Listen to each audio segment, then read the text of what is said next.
अगर हमारे हिंदी वाले सेंटेंसेस में चाहिए आ जाता है तो हमें लगता है कि यहाँ पे तो शुड का यूज कर दे, क्योंकि हमने यही पढ़ा है कि चाहिए जहां भी आ गया उसके लिए आप शुड का यूज कर दो। तो क्या ये हर जगह पॉसिबल है? जी बिल्कुल नहीं। आपको कुछ सेंटेंसेस दिख रहा होगा जहां पे आपको हर सेंटेंसेस में लास्ट में चाहिए देखने को मिल रहा है ना। सारी सेंटेंसेस में आपको चाहिए देखने को मिल रहा है। मुझे जाना चाहिए, मुझे पानी चाहिए, तुम्हें वहां जाना चाहिए, मुझे तुमसे कुछ पैसे चाहिए, अब मुझे क्या करना चाहिए, उसे मेरी बात सुननी चाहिए, तुम्हें उसकी बात माननी चाहिए, तुम्हें समय पर घर आ जाना चाहिए, आपको प्रतिदिन मंदिर जाना चाहिए। यहाँ पे आपको जितने भी चाहिए का सेंस आ रहा, हमने यही याद किया है कि जहां भी चाहिए आएगा वहां पे शुड का यूज कर दो। तो गाइज अगर आप ऐसे हिंदी थ्रू इंग्लिश आप सीख रहे हो तो आप यहाँ पर बहुत बड़ी गलती कर सकते हो, क्योंकि चाहिए का सेंस तो आता है लेकिन हर जगह अलग अलग वर्ड का यूज किया जाता है, जो कि आज के इस वीडियो में आपको पूरे डिटेल में करवाने वाली हूँ। इससे पहले वाले वीडियो मैंने आपको करवाया था, ये शुड पे जो वीडियो है ना जिसके लिए चाहिए का सेंस आता है, इसके लिए अलग अलग वर्ड का यूज किया जाता है। इससे पहले मैंने वीडियो में करवा रखा है, लेकिन दोबारा मैं लेकर आई हूँ क्योंकि इस कोर्स में मैं ये शामिल करना चाहती हूँ, क्योंकि बहुत सारे स्टूडेंट नहीं देखे होंगे, और साथ में कुछ और एक्स्ट्रा वर्ड्स लेकर आई हूँ जिसका हिंदी मीनिंग चाहिए तो आता है बट वहां पे शुड का यूज नहीं किया जाता है। चलिए तो वीडियो को स्टार्ट करते हैं। तो सबसे पहले हम बात करेंगे हमारा फेवरेट, जहां पे हम यूज कर देते हैं शुड का, यानी कि चाहिए आता है तो हम आंख बंद करके शुड का यूज कर देते हैं। तो पहले हम वही सीखते हैं। सब्जेक्ट यूज करने, देन शुड, वर्ब यानी कि बेस फॉर्म जिसे कहते हैं या फर्स्ट फॉर्म जिसे हम कहते हैं, बेस फॉर्म भी कह सकते हैं या फर्स्ट फॉर्म भी कह सकते हैं, उसे यूज करना, यानी कि हमारा सिंपल स्ट्रक्चर है सब्जेक्ट, शुड एंड वर्ब की फर्स्ट फॉर्म। हिंदी वाक्यों की क्रियाओं के अंत में चाहिए लगा रहता है और वाक्य में सलाह सुझाव यानी कि सजेशन लेने या देने का जिक्र किया हुआ रहता है। सिंपल, अगर आप किसी को एडवाइस या सजेशन दोगे यानी कि आप फिर लोगे तो वहां पे आपको शुड का यूज करना होगा। एग्जाम्पल, हमेशा साथ पढ़ाई करनी चाहिए, यहाँ पे हमें होगा, ठीक है, हमें साथ पढ़ाई करनी चाहिए तो हम बोलेंगे वी शुड स्टडी टुगेदर। तुम्हें कंप्यूटर में छिपी हुई फाइलें नहीं देखनी चाहिए, ये भी आप एडवाइस दे रहे हो तो आप बोलोगे you should not see the hidden file on the computer. कुछ सेंटेंसेस हम खुद से फ्रेम करके देखते हैं, हमें क्लियर हो जाएगा, जैसे कि तुम्हें गाड़ी धीरे चलानी चाहिए। यहाँ पर आप एडवाइस दे रहे हो तो आप ये सेंटेंसेस को इस तरह से बोलोगे। आप बोलना यू शुड, आप मेरे साथ प्रैक्टिस करो ताकि आपको ये क्लियर हो जाए। You should drive the car slowly, तो हमारा सेंटेंस फ्रेम हो गया। We should drive the car slowly, तुम्हें गाड़ी धीरे चलानी चाहिए। ओके, नेक्स्ट है तुम्हें दूसरों को पढ़ने देना चाहिए। You should let other read, you should let मतलब कोई काम करने देना, ओके, अदर्स रीड। तो नेक्स्ट है छात्रों को मास्क पहनना चाहिए, यहाँ भी एडवाइस दिया जा रहा है तो हम बोलेंगे students should wear mask. Student यानी कि छात्रों को मास्क पहनना चाहिए, student should wear mask. Next है रमेश को खरीदना चाहिए, ये सेंटेंस आप फ्रेम करना और इसका आंसर कमेंट में देना। नेक्स्ट यूजेस देखिए चाहिए के, यहाँ पे हम शुड का यूज करेंगे। अब यहाँ शुड का तो यूज कर रहे हो बट इसका हिंदी मीनिंग चाहिए नहीं आता है। पहले इसका देख लीजिए स्ट्रक्चर। सबसे पहले आपको WH फैमिली वर्ड्स यूज करने हैं, वो अपने वर्ड के अकॉर्डिंग, कहाँ के लिए वेयर, कब के लिए व्हेन, इसके अकॉर्डिंग लगाएंगे। देन शुड यूज करना, सब्जेक्ट यूज करना, ठीक है, WH वर्ड शुड, फिर सब्जेक्ट, फिर वर्ब की फर्स्ट फॉर्म। ओके, सलाह सुझाव लेने या देने के लिए शुड का प्रयोग किया जाता है, चाहे हिंदी वाले वाक्य में चाहिए शब्द आए या ना आए, कोई फर्क नहीं पड़ता। यानी कि हम ये तो जानते हैं कि अगर चाहिए आएगा तो शुड का यूज कर दे, लेकिन कई बार ऐसा होता है कि सेंटेंसेस में चाहिए नहीं आता है फिर भी हम वहां पे शुड का यूज करते हैं, क्योंकि वो सेंटेंसेस में सलाह लेने या देने का बात होता है। जैसे अब मैं क्या करूं, तो आप मुझसे एडवाइस मांग रहे हो, मतलब आपने बाकी सारे काम कर दिए, अब आप मुझसे पूछ रहे हो अब मैं क्या करूं, यानी कि मैं आपको कुछ सजेस्ट करूंगी, कुछ एडवाइस दूंगी, राइट। तो एडवाइस आप चाहते हो, है ना, तो वहां पे हम यूज करेंगे शुड। अब सेंटेंसेस में चाहिए आया क्या, नहीं आया, फिर भी हम शुड का यूज करेंगे। What should I do now, what should I do now, अब मैं क्या करूं, अब मैं कहाँ जाऊं, where should I go now. अब चलिए कुछ सेंटेंसेस हम भी फ्रेम करके देखते हैं। मैं पीछे क्यों जाऊं, आप ऐसे बोलते हैं मैं पीछे क्यों जाऊं, तो हम बोलेंगे क्यों यानी कि वाई। हम बोलेंगे why should I go back, why should I go back. अब मैं पीछे क्यों जाऊं, तो हम बोलेंगे why should I go back. हम तुम्हें क्यों बताएं, why should we tell you. आज मैं क्या पहनूं, तो हम क्या बोलेंगे, आज मैं क्या पहनूं, what should I wear today, what should I wear today, आज मैं क्या पहनूं, तो हम बोलेंगे what should I wear today. Okay, आज हम क्या करें, ये सेंटेंस आप फ्रेम करना और इसका आंसर कमेंट में देना. चलिए नेक्स्ट यूजेस बताती हूँ. नेक्स्ट हमारा है want. want का भी यूज हम चाहिए के सेंस में करते हैं. सब्जेक्ट want एंड वर्ब की फर्स्ट फॉर्म ऑब्जेक्ट. मान लीजिए अगर आपको कोई चीज या वस्तु या फिर कोई भी सामान हो, अर्थात आपको किसी चीज या वस्तु सामान को पाना चाहते हो, तब आप कहते हो मुझे ये चाहिए, मुझे वो चाहिए. जैसे कि आप दुकान जाते हो और आपको कोई चीज पसंद आ जाती है, तो आप अपने मम्मी या पापा से कहते हो ना कि मुझे ये वाली कलम चाहिए. तो क्या आप एडवाइस देते हो कि मुझे ये वाला कलम चाहिए? नहीं, आप अपनी मन की इच्छा बताते हो कि मैं ये कलम चाहता हूँ लेना, मुझे ये कलम चाहिए, मुझे एक गिलास पानी चाहिए, मुझे कुछ फल चाहिए, मुझे कुछ किताबें चाहिए. तो यहाँ पर आप चाहिए का सेंस तो आ रहा है, लेकिन आप किसी को एडवाइस नहीं दे रहे हो. यहाँ पर आप अपनी इच्छा बता रहे हो कि आप वो चीज पाना चाहते हो. तो यहाँ पे हम यूज करेंगे want का. मुझे ये वाला चाहिए, I want this one. तो आपने यहाँ पर एडवाइस नहीं दिया कि मुझे ये वाला चाहिए, आपने अपनी इच्छा बताई. ओके, मुझे वो वाला चाहिए, I want that one. चलिए कुछ सेंटेंसेस की प्रैक्टिस करते हैं. जैसे उसे एक कलम चाहिए, तो हम ये सेंटेंसेस को कैसे बोलेंगे, हम बोलेंगे उसे यानी कि ही, और ही के साथ want आपका चेंज होके wants बन जाएगा. ओके, want चेंज हो जाएगा, थर्ड पर्सन सिंगुलर के साथ wants लग जाएगा. he wants a pen. उसे एक कलम चाहिए, he wants a pen. मुझे 100 रुपए चाहिए, तो हम क्या बोलेंगे, I want 100 rupees. I want 100 rupees. मुझे 100 रुपए चाहिए, I want 100 रुपीज. हमें एक अंग्रेजी की किताब चाहिए. ये सेंटेंस आप फ्रेम करना और इसका आंसर कमेंट में देना. ओके, तो चाहिए के सेंस में हम want का भी यूज कर सकते हैं. नेक्स्ट अब हम बात करेंगे नीड का. सब्जेक्ट नीड, वर्ब की फर्स्ट फॉर्म एंड ऑब्जेक्ट. यहाँ पे आपको चाहिए आपके सेंटेंस में आता है, लेकिन यहाँ पर आपको किसी चीज की जरूरत होती है, मतलब उसकी जरूरत है. इससे पहले आप अपनी इच्छा बता रहे थे कि मुझे ये वाली कलम चाहिए. अब आपको कलम की जरूरत नहीं है, आपके पास ऑलरेडी बहुत सारे कलम है, लेकिन आपको वो कलम पसंद आ गया, तो आप बोलते हैं ना कि मुझे ये वाला कलम चाहिए, यानी कि मेरी इच्छा है ये लेना. और जरूरत यानी कि मेरे पास दूसरा कोई कलम नहीं है, मुझे अभी कलम की जरूरत है, यानी कि मुझे अभी कलम चाहिए.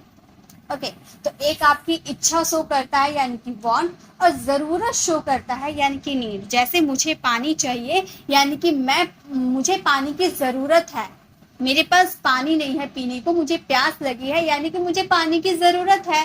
तब अगर आपको किसी चीज की जरूरत होगी तो आप अपने सेंटेंसेस में नीड का यूज करोगे. अगर आप अपने सेंटेंसेस में नीड का यूज करते हो, आई नीड वाटर, यानी कि आगे वाले समझ जाएगा कि आपको पानी की जरूरत है, आपको पानी चाहिए. ओके, आपको क्या चाहिए, व्हाट डू यू नीड, मतलब आपको क्या चीज की जरूरत है. ओके, नेक्स्ट देखिए, नेक्स्ट सेंटेंस है हमें मेरी बहन को एक किताब चाहिए, यानी कि मेरी बहन को एक किताब की जरूरत है.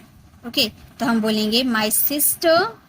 और यहाँ भी आपका ये जो नीड है ना, ये थर्ड पर्सन सिंगुलर के साथ वर्ब का फिफ्थ फॉर्म में चेंज हो जाएगा, नीड्स हो जाएगा, नीड्स अ बुक. तो हमारा सेंटेंस हो जाएगा my sister needs a book. मेरे दोस्तों को कुछ पैसे चाहिए, my friend needs some money. मुझे कुछ पैसे चाहिए, यानी कि I need some money, I need some money. मुझे कुछ पैसे चाहिए, आई नीड सम मनी. उन्हें एक गिलास पानी चाहिए. ये सेंटेंस आप फ्रेम करना और इसका आंसर कमेंट में देना. ओके, चलिए नेक्स्ट देखते हैं. नेक्स्ट है हमारा ought to. ought to देखिए, ought to का यूज हम कहाँ करते हैं, जनरली ought to का यूज होता है जब आपके सेंटेंसेस में चाहिए का सेंस आता है. इसमें चाहिए का सेंस आता है, बट यहाँ पर आप किसी को मोरल ऑब्लिगेशन यानी कि नैतिकता वाली बात करते हो. ठीक है, मोरल ऑब्लिगेशन यानी कि नैतिकता, अच्छी वाली एडवाइस देती हो. जैसे हमें ईश्वर की पूजा करनी चाहिए, ये एक अच्छी एडवाइस है, एक नैतिकता, एक औपचारिक बात हमने बोला. ठीक है, तो वहां पे ought to का यूज किया जाता है. जनरली हम यहाँ पे should का यूज कर देते हैं, लेकिन should का यूज एज ए नॉर्मल के रूप में होता है. लेकिन जब आप मोरल ऑब्लिगेशन की बात करो, यानी कि एक अच्छी एडवाइस की बात करो, तो वहां पे आप यूज करना ought to. We ought to worship of God. प्रत्येक व्यक्ति को अपने माता पिता की आज्ञा का पालन करना चाहिए. Everyone ought to obey his parents. Okay, और सेंटेंसेस देखते हैं जैसे कि हमें रोज मंदिर जाना चाहिए. तो हम ये सेंटेंसेस को कैसे बोलेंगे? हम बोलेंगे we ought to go to temple daily. हमें रोज मंदिर जाना चाहिए तो हम बोलेंगे we ought to go to temple daily. Okay, ये अच्छी वाली एडवाइस है. नेक्स्ट है, उसे यह दवा नियमित रूप से लेनी चाहिए. तो यहाँ भी आप एक अच्छी वाली एडवाइस दे रहे हो. तो जनरली आप यहाँ पर शुड का भी यूज कर दोगे ना, तो कोई भी गलती नहीं होगा, कोई आपको गलत नहीं कर सकता. ठीक है, आप बोल सकते हो he should take this medicine regularly. यहाँ पे आप ought to का भी यूज कर सकते थे, क्योंकि ये भी एक अच्छी वाली आप एडवाइस दे रहे हो, है ना, कि उसे यह दवा नियमित रूप से लेनी चाहिए. He should take this medicine regularly. हमें माता पिता का सम्मान करना चाहिए. ये सेंटेंस आप फ्रेम करना. ओके, चलिए नेक्स्ट देखते हैं. नेक्स्ट हम बात करेंगे मस्ट. मस्ट का मतलब होता है, जनरली यहाँ भी चाहिए का सेंस आता है, लेकिन ये सेंटेंसेस में श्योरिटी होती है. ठीक है, श्योरिटी होती है, 100% की श्योरिटी होती है. जैसे तुम्हें वहां अवश्य जाना चाहिए. अब अवश्य आपकी सेंटेंसेस में आ गया. या फिर आप ये सेंटेंस को ऐसे भी बोल सकते हो कि तुम्हें जाना ही चाहिए.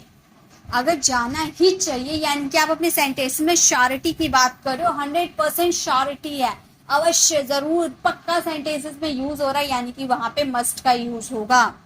तुम्हें अवश्य जाना चाहिए, यू मस्ट गो देयर. आपको वहां जाना ही चाहिए तो भी हम बोलेंगे यू मस्ट गो देयर. और यहाँ पर आप ऐसे भी बोल सकते थे you should have to go there. ये भी आपका बिल्कुल सही है. ठीक है, ये भी आपका जाना ही चाहिए के लिए शुड हैव टू का यूज आप कर सकते हो, प्लस मस्ट का भी यूज कर सकते हो. ओके, चलिए कुछ एग्जांपल देखते हैं. तुम्हें जरूर उसकी मदद करनी चाहिए, तो हम क्या बोलेंगे? यहाँ पे जरूर वर्ड का यूज हुआ है. ठीक है, तो हम ये सेंटेंसेस को बोलेंगे यू मस्ट हेल्प हिम. तुम्हें जरूर उसकी मदद करना चाहिए, यू मस्ट हेल्प हिम. आपको यह फिल्म अवश्य देखनी चाहिए, तो हम क्या बोलेंगे? हम बोलेंगे you must watch this film. तुम्हें यह फिल्म अवश्य देखनी चाहिए, तो हम बोलेंगे you must watch this film. Sachin को क्रिकेट खेलना ही चाहिए. ये सेंटेंस आप फ्रेम कीजिएगा. मैंने ज्यादा एग्जांपल्स इसीलिए लिया है ताकि इसे आप अच्छी तरह से प्रैक्टिस कर पाओ, क्योंकि ये एक ऐसा कॉन्सेप्ट है जिसका यूज हमारी प्रैक्टिकल कॉन्वर्सेशन में बहुत पड़ता है. अब आप एक खुद से सोच के बताओ, क्या आप वांट का यूज अपनी डेली कॉन्वर्सेशन में नहीं करते? क्या आप नीड का यूज नहीं कर सकते? ऑट टू का यूज नहीं कर सकते, क्योंकि ऑट टू की जगह हम ज्यादातर शुड का यूज करते हैं. लेकिन अब से आप याद रखिएगा, ट्रैफिक रूल्स की पालन करो या माता पिता का सम्मान करो, ऐसी मोरल ऑब्लिगेशन वाली बात होगी ना, तो वहां ऑट टू का यूज करना. शुड का यूज तो करते ही है. प्लस अब अगर आपको ऐसा वाली सेंटेंस बोलना कि अब मैं क्या करूं, अब मैं कहाँ जाऊं, अब मैं क्या पहनूं, अब मैं क्या खाऊं, इसके लिए वर्ड शुड आई का यूज कर सकते हो, है ना. तो ये सारे हम अपनी प्रैक्टिकल कॉन्वर्सेशन में यूज कर सकते हैं. अब चलिए ये भी आप देख लीजिए. सबसे पहले आपको सेंटेंस का यूज करना है, देन आपको लेस्ट का यूज करना है. सेंटेंस आपका कोई सा भी सेंटेंस टेंस या मॉडल्स के अकॉर्डिंग बन सकता है. देन आप वहां पर लेस्ट का यूज करोगे, देन सब्जेक्ट फिर से आएंगे और शुड का यूज करोगे. देखिए यहाँ पे आपका चाहिए का सेंस नहीं आएगा सेंटेंस में. यहाँ पर चाहिए का सेंस बिल्कुल भी नहीं आएगा, फिर भी हम शुड का यूज करेंगे, क्योंकि लेस्ट के साथ शुड पेयर में आता है. ठीक है, एकदम जरूरी है. अगर आपके सेंटेंस में लेस्ट आया तो शुड आएगा ही. ऐसा नहीं है कि आप लेस्ट का यूज करोगे शुड का यूज नहीं करोगे, सेंटेंस रॉन्ग हो जाएंगे. ये पेयर के साथ यूज होता है. अगर आप लेस्ट यूज करो तो शुड यूज करना ही पड़ेगा. ठीक है, ये आपका एक तरह से कंजंक्शन होता है. हिंदी वाले वाक्य में कहीं ऐसा ना, ऐसे बोलते हैं ना, सही से चलो कहीं ऐसा ना हो कि तुम गिर जाओ, अच्छे से पढ़ो कहीं ऐसा ना हो कि तुम एग्जाम में फेल हो जाओ, ऐसे बोलते हो ना. तो वहां पे आपको लेस्ट शुड का यूज करना होगा. जैसे मेहनत करो कहीं ऐसा ना हो कि तुम फेल हो जाओ. वर्क हार्ड, हमारा एक सेंटेंस आ गया, लेस्ट यू शुड फेल. वहां मत बैठो कहीं ऐसा ना हो कि तुम गिर पड़ो. Don't sit there lest you should fall down. तो सेंटेंसेस की प्रैक्टिस हो जाए. जैसे उसे बुलाओ कहीं ऐसा ना हो कि वो चला जाए. उसे बुलाओ यानी कि कॉल हिम. हम बोलेंगे कॉल हिम कहीं ऐसा ना हो जाए, लेस्ट वह है यानी कि ही शुड, वो हमारा सेंटेंस हो गया call him lest he should go. जल्दी करो कहीं ऐसा ना हो तुम्हारी ट्रेन छूट जाए, hurry up लेस्ट you should miss the train. धीरे चलो कहीं ऐसा ना हो कि तुम गिर जाओ, तो धीरे चलो यानी कि वॉक स्लोली, है ना। हम बोलेंगे walk slowly लेस्ट you should fall. Walk slowly लेस्ट you should fall, धीरे चलो कहीं ऐसा ना हो तुम गिर जाओ। मैं मेहनत करूंगा कहीं ऐसा ना हो मैं फेल हो जाऊं, ये सेंटेंस आप फ्रेम करना और इसका आंसर कमेंट में देना। तो गाइस ये थी आज हमारी चाहिए पे बेस्ट सारे सेंटेंसेस। आई होप आपको ये पसंद आए होंगे। तो देखिए गाइस, ये अगर आप इसे जितने भी आपको सेंटेंसेस है यहाँ पर ना होगा मुझे, ओके मुझे मैंने जो आपको होमवर्क दिया उसे तो आपको फ्रेम करने हैं, साथ में आपको जो स्क्रीन पर ये सारे सेंटेंसेस दिख रहे हैं ना, एक बार बता देती हूँ। मुझे जाना चाहिए, मुझे पानी चाहिए, मुझे तुम्हें वहां जाना चाहिए, मुझे कुछ पैसे चाहिए, अब मुझे क्या करना चाहिए, उसे मेरी बात सुननी चाहिए, तुम्हें उसकी बात माननी चाहिए, तुम्हें समय पर घर आ जाना चाहिए, आपको प्रतिदिन मंदिर जाना चाहिए। सेंटेंसेस में शुड के अलावा जितने मैंने आपको बताया ना सभी का यूज होगा। ये सेंटेंस आप फ्रेम करना और इसका आंसर कमेंट में जरूर देना, मैं चेक कर लूंगी किसका आंसर राइट है। और इसकी पीडीएफ आपको मेरी Telegram channel pre English classes पर मिल जाएगी। तो अगर अभी तक आपने ज्वाइन नहीं किया है हमें टेलीग्राम पर, तो डिस्क्रिप्शन में दिए गए लिंक पर क्लिक करके आप हमें टेलीग्राम पर ज्वाइन कर सकते हो, ताकि आपको free of cost per day की पीडीएफ प्रोवाइड आपको मिल जाएगी, जिससे आप प्रैक्टिस कर पाओगे। अगर आपको ये वीडियो कैसे लगी कमेंट में जरूर बताइएगा, अच्छी लगी तो लाइक कीजिएगा, अपने फ्रेंड फैमिली को जरूर शेयर कीजिएगा। और इसी तरह से अगर जैसे मैंने अभी शुड पे बेस्ट वीडियो बनाया ना, उसी तरह से अगर आप फिनिश पे वीडियो देखना चाहते हो, क्योंकि कई बार ऐसा होता है ना कि खत्म होने के लिए हमारे पास सिर्फ एक ही वर्ड होता है, फिनिश या कंप्लीट। ये दोनों वर्ड का यूज कर देते हैं, हम सोचते हैं काम खत्म, लेकिन हर जगह अलग अलग वर्ड का यूज किया जाता है। तो अगर आप खत्म होने पे वीडियो देखना चाहते हो तो लेफ्ट साइड क्लिक करके खत्म होने को इंग्लिश में क्या क्या कह सकते हैं वो वाली वीडियो को जरूर देखिएगा। और राइट साइड क्लिक करके आप हमारे प्लेलिस्ट में जाकर जिस भी टॉपिक पे आपको कंफ्यूजन है वो टॉपिक वाली वीडियोस को जरूर विजिट कीजिएगा। अगर आप हमारे चैनल पर नए हो, मेरे पढ़ाने का तरीका आपको पसंद आया तो सब्सक्राइब कर आने वाले बेल आइकन को जरूर प्रेस कीजिएगा, ताकि रोज आने वाली वीडियोस की नोटिफिकेशन आपको समय पर मिलती रहे। I'll see you in the next video. Till then, bye bye. Take care.